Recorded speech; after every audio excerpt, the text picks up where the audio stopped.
So hello guys, कैसे हैं सभी लोग। आज हम लोग पाथफाइंडर का एक इंटरेस्टिंग प्रॉब्लम करेंगे। तो जिन लोगों ने भी ये वाला प्रॉब्लम कभी देखा है तो उन्होंने देखा होगा कि इसका सोल्यूशन ना काफ़ी टफ तरह से करते हैं लोग। तो इसका ना हम लोग काफ़ी एक सिंपल वे देखेंगे सॉल्व करने का। तो क्वेश्चन में क्या कहा है ना कि एक थ्रेड है हमारा, जिसका एक एंड मास से कनेक्टेड है और दूसरा एंड जो है किसी वेलोसिटी से ऊपर जा रहा है। ठीक है। तो ये जो थ्रेड था ना, ये स्टार्टिंग में ज़मीन पे ही रखा हुआ था। ज़मीन से पकड़ के ना हम इसे किसी सर्टेन वेलोसिटी से ऊपर खींच रहे हैं। और जब एंगल 30 डिग्री होता है तो उस टाइम क्या होता है ना, ये जो ब्लॉक है ये ग्राउंड से कांटेक्ट लूज कर देता है। ओके। तो हमें क्या करना है, हमें ये वेलोसिटी v0 निकालना है, सो दैट जैसे ही 30 डिग्री का एंगल आए वैसे ही यहाँ पे कांटेक्ट लूज हो जाए। राइट। ओके। तो आराम से इसको सोचने का कोशिश करते हैं। ठीक है। तो जब ये थ्रेड ऊपर जा रहा है तो कुछ समय तक तो ये ब्लॉक इक्विलिब्रियम में ही था। राइट। तो उस टाइम इसका इक्वेशन क्या होगा, देखो यह है हमारा मास m। तो इस पे नीचे लग रहा है,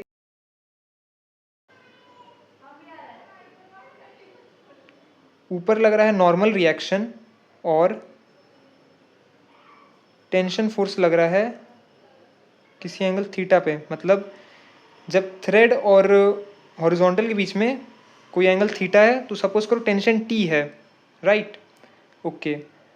तो अगर हम इसके कंपोनेंट करें तो मैं इसको फिर से ड्रॉ करता हूँ। ऊपर की तरफ क्या आएगा, force n plus T sine theta.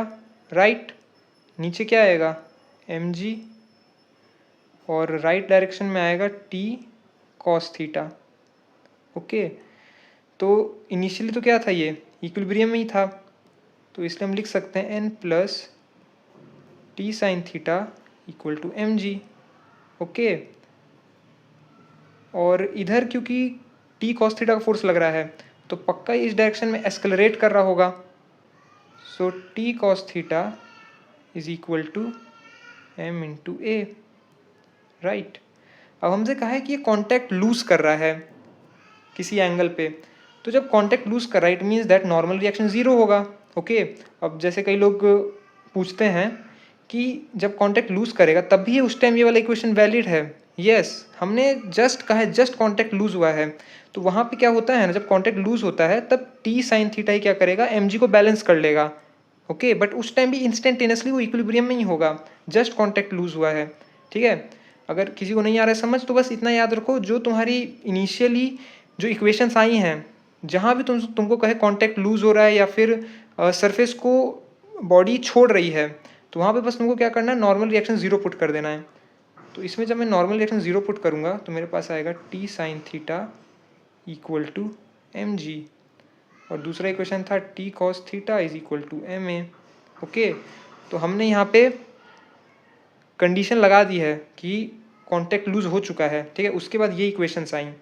तो अगर इन दोनों को मैं डिवाइड करूं तो मेरे को मिलेगा tan theta is equal to g by a. So यहाँ से ए क्या आ जाएगा, जी बाय tan थीटा, और किस एंगल पे नॉर्मल रिएक्शन ज़ीरो हुआ है, 30 डिग्री पे। सो पुट कर दो। सो tan 30 होता है 1/√3, ऊपर जाके हो जाएगा √3। सो 10√3 मीटर पर सेकेंड स्क्वायर। ओके।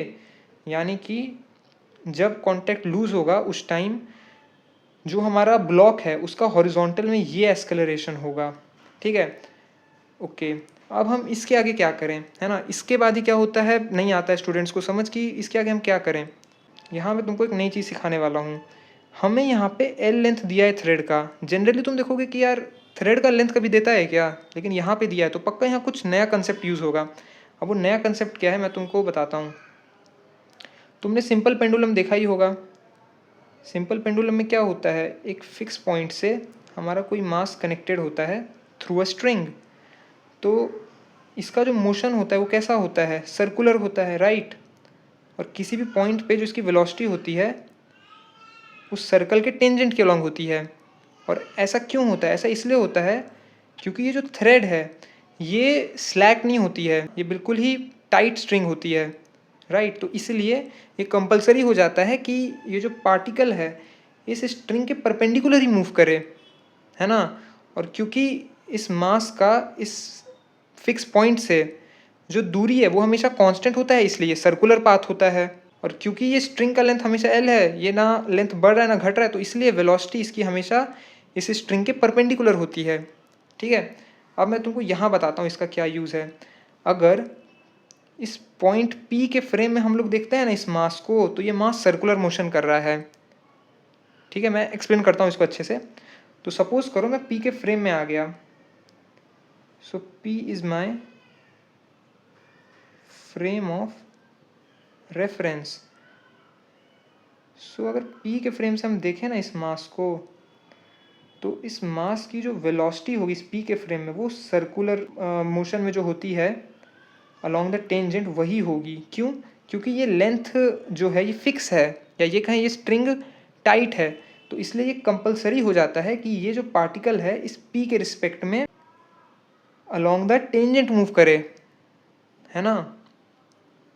ओके, तो देखते हैं तो हम कैसे करें अब इसको। अब हम क्या करते हैं ना, थोड़ा रिलेटिव मोशन का कंसेप्ट लगाते हैं, क्योंकि हम P के फ्रेम में चलेगा ना, तो P के फ्रेम में मतलब P रेस्ट में आ गया, तो P रेस्ट में कैसे आएगा, हमको P के अपोजिट एक V नॉट वेलोसिटी लगानी पड़ेगी, तो वही V नॉट वेलोसिटी यहाँ पर भी लगेगी, राइट। P हमारा रेस्ट में आ गया, यहाँ पे V नॉट वेलोसिटी आ गई, और ये है नेट वेलोसिटी या कहें V रिलेटिव वेलोसिटी, है ना। ये जो वेलोसिटी ये P के रिस्पेक्ट में है, लेकिन तुम देखो यार ये V नॉट वेलोसिटी है और ये नेट वेलोसिटी है, तो यहाँ पे लग नहीं रहा जैसे कि कोई वेलोसिटी गायब है, क्योंकि ये दो वेलोसिटीज़ का रिजल्टेंट ही तो आएगा V रिलेटिव P के फ्रेम में। ये वेलोसिटी कौन सी होगी? तो जैसा कि तुमने देखा ही होगा, जब हमने ये इक्वेशंस लिखी ना, तब हमको पता चला था कि इसका हॉरिजॉन्टल में कुछ एस्केलरेशन है, समझे। तो इस हॉरिजॉन्टल एस्केलरेशन की वजह से ही क्या होता है, इस मास का ना कुछ हॉरिजॉन्टल में भी वेलोसिटी होता है, समझे। जब कांटेक्ट लूज करेगा ये ग्राउंड से, उस टाइम इसका हॉरिजॉन्टल में भी कुछ वेलोसिटी होगा, so let's call it V, समझे। तो V और V नॉट का ना रिजल्टेंट है V रिलेटिव। ओके, इसको चाहे तो प्रूव भी कर सकते हैं, जैसे देखो वेलोसिटी ऑफ मास m, मान लो velocity of m with respect to P क्या होगा, velocity of m minus velocity of P।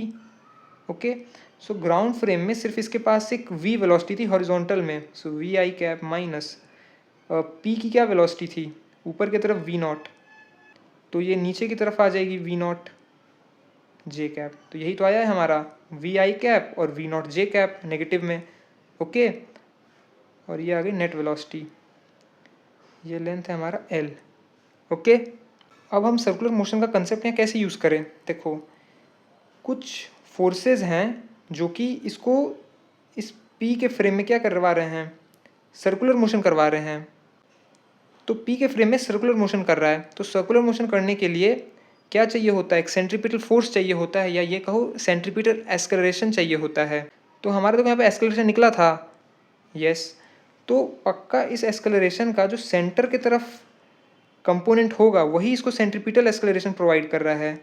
So centripetal acceleration is equal to क्या होता है, V² बाय R, R यहाँ क्या है L, यही होगा, करेक्ट। तो सेंट्रीपिटल एक्सेलरेशन क्या है, देखो हॉरिजॉन्टल में था 10√3 और ये एंगल क्या है 30 डिग्री। सो इस डायरेक्शन में क्या कंपोनेंट आएगा एक्सेलरेशन का, 10√3 cos 30, cos 30 क्या होता है √3/2 V रिलेटिव का स्क्वायर बाय L हमको दिया हुआ है 3.2, ठीक है। तो यहाँ से V रिलेटिव का स्क्वायर क्या आ जाएगा, 10 × 3 × 3.2 बाय 2। इसको सॉल्व करते हैं, सो ये आ जाएगा 15 × 32/10, तो 5 3 जा 15, 5 2 जा 10, 16, ओके। सो ये आ रहा है 48, ठीक है 48 आ रहा है V रिलेटिव का square.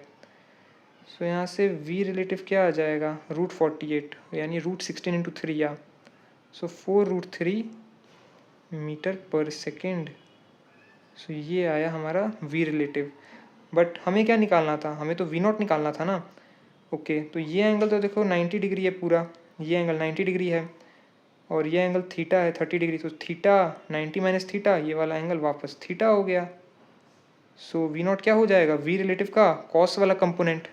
So V naught will be equal to V relative cos 30 degree. So V naught क्या है, वी रिलेटिव कॉस 30 डिग्री। तो इसको जब सॉल्व करेंगे तो ये आएगा 6 मीटर पर second. Okay, so I hope तुमको समझ आया होगा कि मैंने कैसे किया है। एक बार मैं समराइज़ कर देता हूँ। हमने पहले इक्वेशंस लिखे फ्री बॉडी डायग्राम से, फिर हमको समझ नहीं आ रहा था कि हम आगे क्या करें, है ना। और हमें प्रॉब्लम में ये लेंथ एल दी हुई थी थ्रेड की। तो हमने क्या किया, हम इस पॉइंट पी के फ्रेम में गए। तो पी के फ्रेम में हमने देखा कि ये जो मास एम है ये सर्कुलर मोशन कर रहा होगा, और सर्कुलर मोशन कर रहा है तो इसका जो वेलोसिटी होगा टेंजेंट के अलॉन्ग होगा, बिल्कुल राइट। तो बस वहीं से मैंने क्या किया, मैंने यहाँ पे सेंट्रीपिटल एक्सेलरेशन लिखा, क्योंकि अगर सर्कुलर मोशन कर रहा है तो कुछ सेंट्रीपिटल एक्सेलरेशन होगी ना। फिर सेंट्रीपिटल एक्सेलरेशन जो है मेरे को यहाँ से मिल गया। ये जो एक्सेलरेशन ए हमने निकाला था उसका जो कॉस वाला कंपोनेंट था वही सेंट्रीपिटल एक्सेलरेशन था। तो यहाँ से मेरे को वी रिलेटिव मिल गया। वी रिलेटिव मिल गया तो यहाँ से मेरे को वी नॉट मिल गया। ओके, यानी कि जब 6 मीटर पर सेकेंड से ये थ्रेड ऊपर जाएगा ना तो 30 डिग्री पे ये कॉन्टैक्ट लूज कर देगा ब्लॉक। ओके, ऐसा ही प्रॉब्लम ना मैं तुमको एक और कराऊंगा, वो है build your understanding problem number 52 pathfinder का ही है। वो थोड़ा सा इससे टफ प्रॉब्लम है, तो वो हम लोग नेक्स्ट वीडियो में करेंगे।